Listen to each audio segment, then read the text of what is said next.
والأحكام العرفية وزيادة وحدة القطع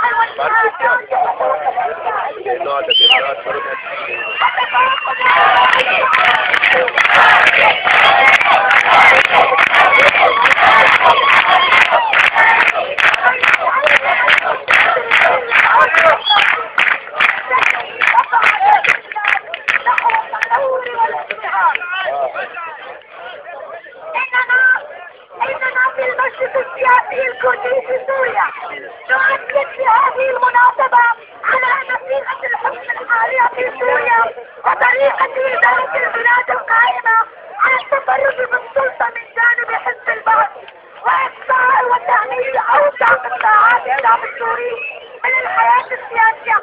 قد فشلت على النظام الاستجابة للمتغيرات الحالية.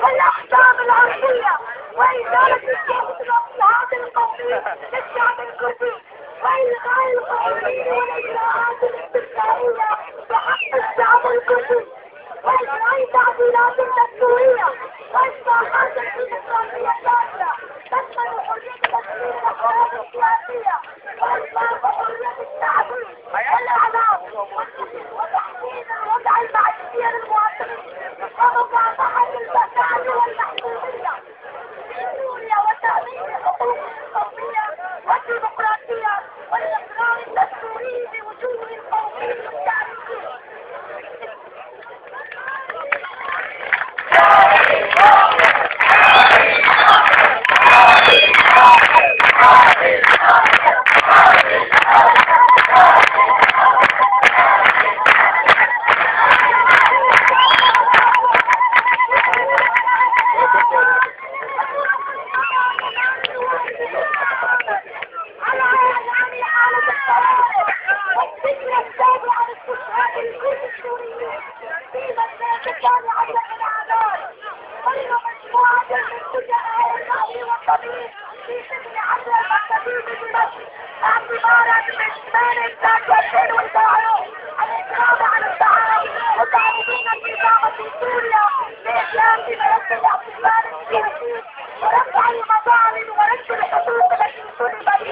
الحياة المدنية والسياسية السورية.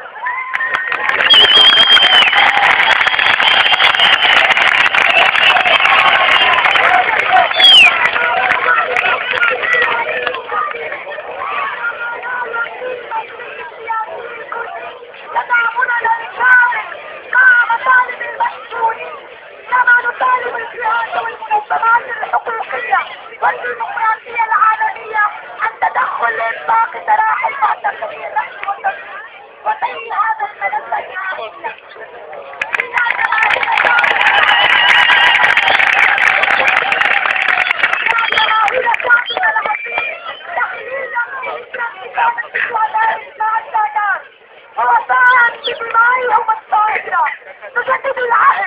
نجدد العهد بشعبنا بمواصلة مسيرة الحساب السلمي الديمقراطي حتى نتحقق طموحات شعبنا بالحرية والديمقراطية والمساواة والعيش الكريم. فتحية لأرواح الشهداء.